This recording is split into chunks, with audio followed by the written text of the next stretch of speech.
Welcome to Five on the Floor on the Five Reasons Sports Network. Thanks for finding us on your favorite podcast app. You can also find us on Dash Radio. Download the Dash Radio app for free. Search for Nothing But Net. We're there every single day at 7 p.m. Also, my news show on OnSideRadio.com, the Five Reasons Sports Show, covers all the sports in South Florida with Five Reasons guests. That's every day at 10 a.m. You can also catch that in addition to OnSideRadio.com on all of the same podcast feeds where you find this particular podcast. Also, FiveReasonsSports.com. Spell it out, F-I-V-E, reasonsports.com. Brady Hawk's latest takeaways, they go up at the buzzer. We don't know how he does it, but if you don't catch the game, make sure you catch the takeaways. We do not charge you for content on our website. Also, the great sponsors of the Five Reasons Sports Network. This is the one you want to play this week. Can the all-time GOAT get it done against the future GOAT? Brady and Mahomes going head-to-head. Everybody's talking about who's going to win the big game. Actually, I'm up here in Tampa, and of course, they have a particular preference. Whether you're on the Chiefs or the Bucs, just remember where you're betting is just as important as who you're betting on. That's why I always tell my friends to go to MyBookie. MyBookie has all the props for the big game, every single one you can imagine. These guys truly let you bet on anything, whether it's the length of the national anthem, the MVP, or the color of the sports drink that's dumped on the winning coach. A little bit more room to get it on Andy Reid. MyBookie has a buffet of Chiefs Bucks props for you to chew on. You can even win big on NFL squares. No need to leave the comfort of your home. You can access the sportsbook and casino right from your phone. So don't miss out on the last game of the year. Sign up at mybookie.ag today. Use the promo code 5 on the floor. Spell it out, FIVE, on the floor, to have your deposit matched halfway up to $1,000. That's a free cash bonus just for making your deposit. Use the promo code 5 on the floor to claim the offer. Bet, win, get paid, MyBookie. And now, tonight's episode. 1, 2, 3, 4, 5 on the floor. Welcome to Five on the Floor, a daily show on the Miami Heat and the NBA featuring Ethan Skolnick with Alex Toledo and Greg Sylvander, part of the Five Reasons Sports Network. Welcome back to Five on the Floor. Tonight, floor plan. I am your host, Greg Sylvander. We are with Skolnick this evening. He is partaking in Super Bowl activities, which, quite frankly, was probably a lot more fun than what we partook in tonight. But with me on this episode, we have Alex Toledo reporting live from the AAA. I do not believe that is the happiest place on earth. We are also happy and excited to welcome Allana.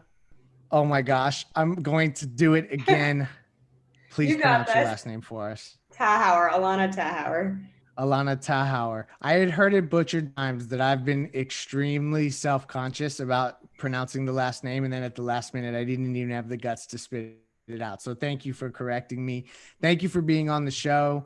I know that you are a contributor to Heat Twitter, long Hoops Habit. We're happy to have you as a Five Reasons contributor. Unfortunately, this maiden voyage couldn't come at a worse time from the Miami Heat's perspective. This was the game they couldn't 103.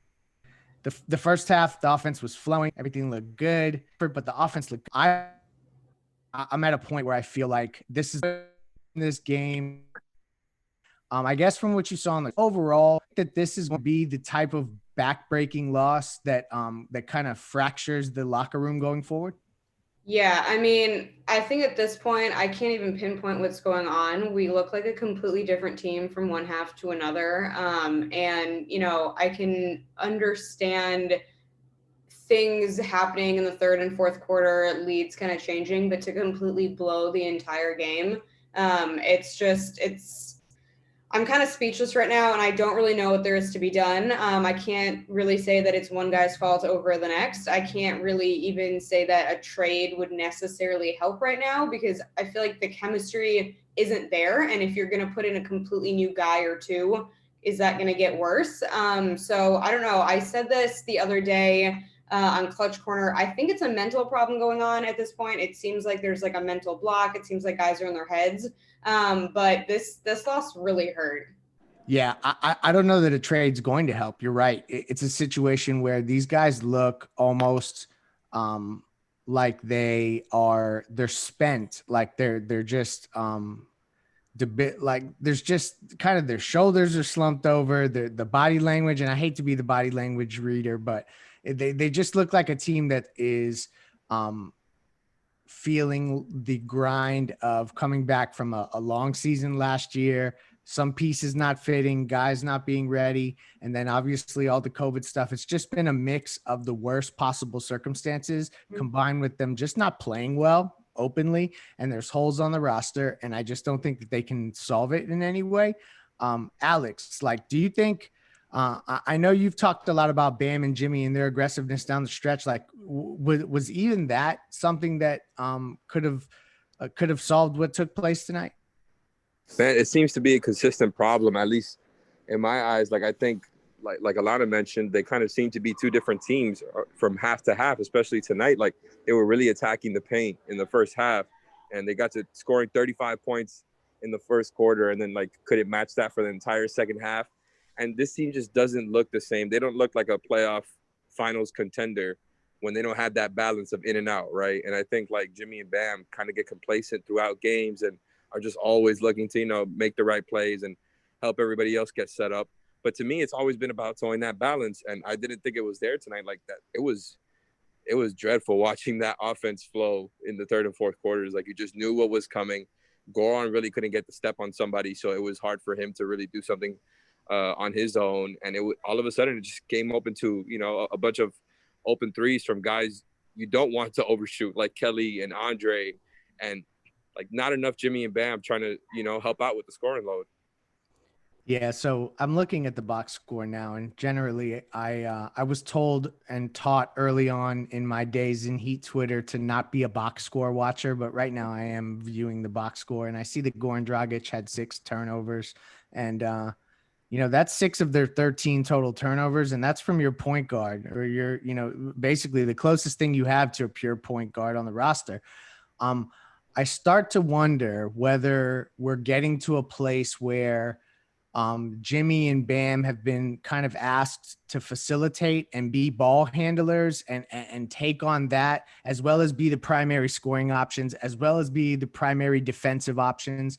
And we've kind of arrived at a place where this team may just not be able to avoid getting a pure point guard. Allana, do you think that that's something that they should prioritize going forward, whether it's in the trade market or in free agency going forward? Do you think that point guard is a need, or do you think that this is more of just, if guys were hitting shots, then Jimmy and Bam would look great and we wouldn't even be talking about it? Yeah, I mean, first to piggyback off what you were saying, I think Tyler's also kind of in that camp right now too, where he's really moving the ball a lot more than I think he was before. Whether that's a conscious choice or he's kind of being coached to do that, I don't know. It's a great point. I think it would help. I think the fact that we've been talking about Lonzo here and there, I mean, people have been saying that for a reason. They want him, considered at least for a reason. My only gripe with that is, Spo loves his positionless basketball. That's what the team's identity is. I feel like if we had to pick 3 things to categorize, it would be that, like Miami Heat defense, generally speaking, and then just the fact that we live and die by the 3. So do I think that the team needs it? Yes. Do I think that Spo's going to go after that? No. And I think that even, one-dimensional guys on this team don't really work. And that's kind of why, I've been given a little bit of slack for saying this, but I would rather get rid of Duncan than Tyler at this point, because when Duncan's shots aren't falling, he's honestly useless. So I think that was kind of showing up tonight too. Not to blame the game on him. It was definitely a team loss, but without Duncan hitting those threes, like, you're not really getting production out of him. So I think it's kind of the same thing. If we get a pure point guard, like, is that going to mess up kind of the positionless basketball that Spo plays? Maybe. Yeah, no, and you actually bring up a really good point about Duncan, and they're at a crossroads, and they're coming towards it where they're going to have to ask themselves, are we going to pay $16 to $20 million to keep a guy who some nights gets 9 points and he doesn't do anything else? And there's other nights where he is the most unconscious shooter on planet Earth, and everybody is so scared of him that they won't leave him alone. And the highs and lows of that, those peaks and valleys can sink you. And also, obviously, there's been great moments too. But to your point, like, how many guys can you have that are that one way kind of profile on, on the roster? And I feel like Hero, while he's making great strides defensively, and I think that his effort is there, and I think he has the tools to be serviceable, long term. He's still kind of a one-way player, if we're being honest about it. I mean, he gets Yeah, cooked he is just often. not as much as Duncan, I think. And, there's at least a lot of people have been, kind of speculating which, if you had to pick one, who would it be? And that's why I keep saying Tyler. Oh, yeah. I'd rather keep Tyler, too. Yeah. I'm with you 100%. I actually think that's an interesting conversation. And I was kind of talking about it tonight in one of the chats on Twitter, and everybody was kind of divided on it just because, like, I think it comes down to, like, if you're trading one of them, and I think that's kind of, like you said, the crossroads that we're headed to is, well, are you going to be able to build around Jimmy, Bam, Duncan, and Tyler and be a finals contender with that for the, going forward? And like, if you got to trade one, who is it? And my take in the chat was, like, if you're going to trade for another ball handling star, like a Depot, like a Beal, somebody who kind of does that, then I keep Duncan just as the better basketball fit. And because of the low cap hold he has, where, like, re-signing him to that contract doesn't necessarily take you out from, making other moves in the future. But I totally get the Tyler thing in general, because Tyler is obviously the more well-rounded, more skilled player than Duncan on offense. Like, he isn't just about his catch and shoot threes. And, like, Tyler showed it to you tonight, especially in that first half. Like, he was just going crazy with scoring in all different types of ways. I just think, like, if you're going to trade for another star, it kind of diminishes what Tyler does, especially if you're going to go back to bringing him off the bench, and makes me think trade Tyler. But to me, it's not an easy conversation at all. Yeah, no, and I get what you're saying, because all those teams that would be trading the Oladipos and the Beals and the Levines or wherever, they're going to want Hero over Robinson, because Hero is more of that piece that you build around as like a young kid. And he's locked down for cheap.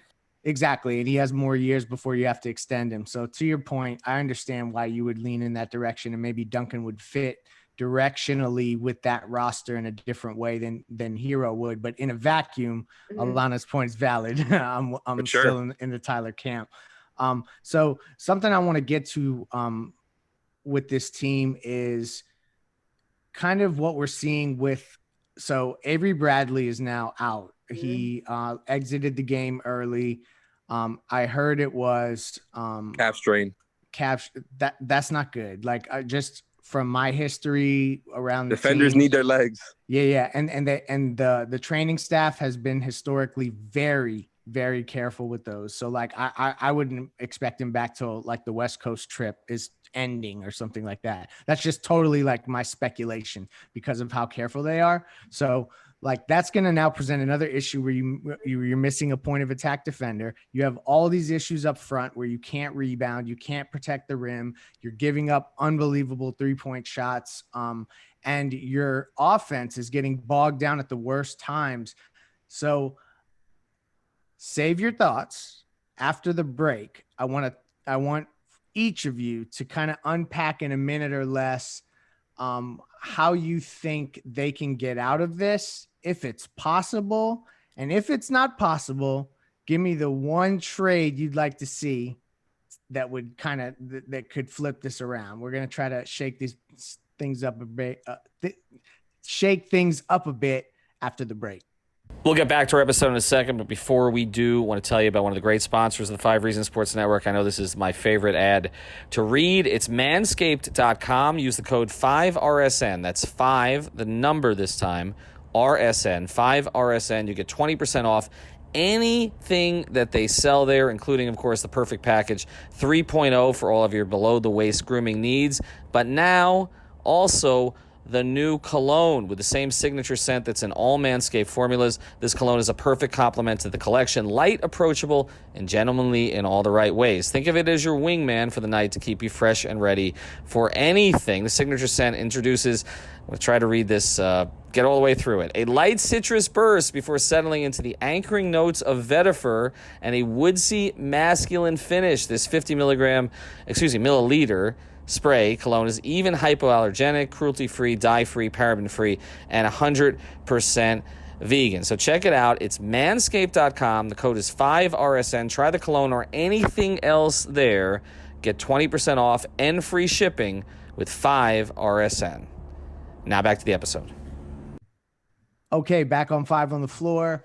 So we want to dive into what the hell is this team going to do to try to turn this around going forward. And so, Allana, I'll start with you. Do you think that this one? Do you think it's going to turn around? I guess I'll just get the straight up answer out of you, like just, you know, truth serum. Is this going to turn around? Because we've seen Heat teams do this before, where all of a sudden they flip a switch or they rattle off enough games to get back in the hunt, and then as long as they're in the hunt, they make a run. So it's not like completely out of the realm of possibility. But I'm interested to hear if you think it will happen, and if not, like, is there a player around the league that you look at personally that you would say, all right, let's target that guy because he's going to make a real difference? And I know you said that the stuff that's going wrong right now 100% transcends transactions, but is there anyone out there that you like in particular? So, I mean, to hit your first point, it kind of has to, right? Like, this is rock bottom. At least I'm looking at it that way. I think the other night, you know, on Clutch Corner, we were asked, like, what the worst game that we watched. And at that time, I had said Monday's game. But tonight's was just like, it's really hard to keep morale at this point. I consider myself like a pretty positive and optimistic person, but I think the biggest problem for me personally, I cannot pinpoint what's wrong. Like, if I could sit down and just kind of zero in and say, this is what's happening, or this could be the fix. But right now, it's just like, they're not clicking. There's absolutely no chemistry. And to kind of backtrack to a point that Alex made, it'd be one thing if you're coming from kind of like a middle ground team or a run-of-the-mill team and trying to work your way up. They were Eastern Conference champions. So to go from that to this is just like even more disheartening and confusing. I know there were a few moves made. We lost Jay, but the core of the team is still the same. So at this point, I don't think we can use that as an excuse. I don't think the shortened off season can be an excuse. Even the injuries, like at this point, yeah, it hurt us. It was a weird way to start the season, but the injuries are going to keep happening, whether that's COVID related, whether that's something like, you know, Avery Bradley tonight. So the excuses are done, in my opinion. There's no chemistry. They're not clicking. I don't know what's going on. Do I think we can turn around? I don't really think we have a choice. In terms of trades, like I said, I don't think a trade would help at this point, but I still would love to see Bradley Beal. And I know that's been like beaten to death, but like seeing him play, I just feel like his confidence is way up there. He would definitely So good. Yeah, I mean, like morale for the team would be so high that way. I feel like he fits the culture. I feel like he fits the offense. He seems like he wants to stay in Washington though, so I don't know. It's a good point. Alex, what do you think?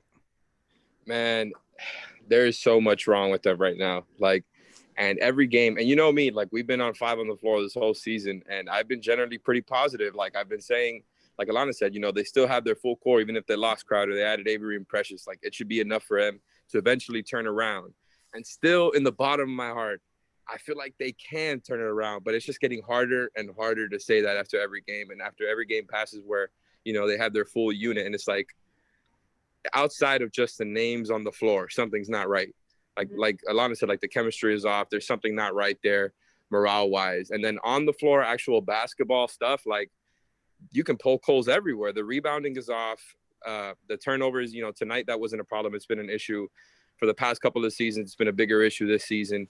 But like you talk about the open threes, it's just been absolutely exposed. Like we look like the Bucks on defense. The Heat's defense has gotten exposed the way the Bucks defense did in the playoffs last year. We're just like, oh, we're gonna figure out where we can get these open looks, and we're just gonna keep doing it. And like, they're built to give up open threes. That is what their offense does, right? Like they want to keep guys away from the rim, but just like they only have a couple of guys who like a lot of times they end up having to split the difference between two different shooters, the way that their defense goes. And like Jimmy and Andre are like the only ones who are good at doing that. Other That's times, true. like those wide open threes are coming from guys not doing a good job at all, splitting the difference, and the teammate just passing it to the wide open shooter. And it's just over and over and over and over again. And sometimes you just got to think like, they need more mobility. They need more good defenders. They need to go back to switching, because this drop thing and you know, Bam switching onto a perimeter player and then leaving the paint wide open for somebody to either collapse or then, you know, get an offensive rebound when the shot misses. There's so many holes. And that's why it's like, to me, we've been hammering it over and over. And this is kind of an ideal world, you know, the Houston thing, like Depot and Tucker, those guys just fit the bill to me perfectly for what they need. I would love Bradley Beal, of course, but I think Depot and Tucker fit perfectly for what they need as far as another front court player and who can really defend and guard up. And then another guy in the backcourt who can create, who can shoot, who can defend really well, and who you can play there as a closer. Because I don't think Avery Bradley's the only other guy who could defend guards. You can't play him as a closer yet. Like, you don't know that about him yet. And Depot is going to raise their ceiling. I think they need a ceiling raiser type of guy as well, not just a role player at this point. And I think that's where my opinion has changed, because I think they could have used a marginal trade before, and now I think they need a little more than that. Yeah, no, I'm with you. I feel like that whole up front next to Bam that Jay filled so well for short-term time, it was short-term, but it worked out so well, and they just have not found a replacement for that. And that's going to continue to haunt this team. It was a gross miscalculation of what the roster would be able to deliver that way. And I really don't know what players even in that fit that mold that will become available. You mentioned PJ Tucker, and there's probably other options out there. I've heard whispers about Thad Young, and that the team is kind of checked in there. He has a partially guaranteed contract for 2021, so it wouldn't eat up into too much of that cap space. There's options around the league that I think that they can explore to try to plug that hole. But then the answer becomes like, is this something that transcends plugging a hole? Is this that this roster has maxed out, and Goran is a shell of himself, and he's regressed, and we finally got to that place.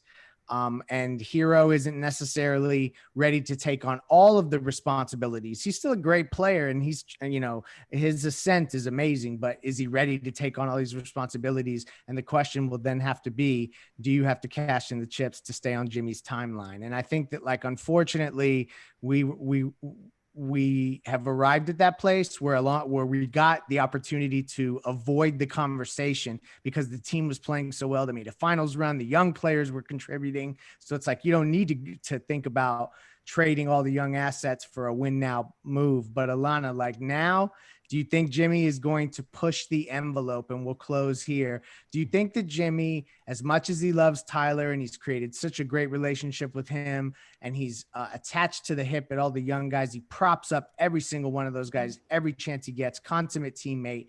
Do you think he could arrive at a place where he walks into Pat Riley's office and says, all right, it's time to make the win now move? Yeah, absolutely. I think at the end of the day, Jimmy's a great guy and he's a great teammate. And, I don't think that he wanted, obviously, to get to this point, but I think his frustration level has gotten probably to the point of just needing to do what's best for, not just him, but the team. He's 31, I think. He's not a spring chicken in terms of guys in the league. So, yeah, I think he wants to win. I think there's also a sense of, and I'm going back to this, but kind of defending what happened last year. I know it's a different environment. I know we're out of the bubble, but again, to fall so far makes this so much worse. And I already think there was all that talk about, it have been a fluke for the Heat, and they weren't supposed to be there. And, there are Heat fans that say if Goran was healthy that we could have beat the Lakers. And then there's outside a Heat fan saying you shouldn't have even been there. And I think that there's just no way that Jimmy allows this to continue.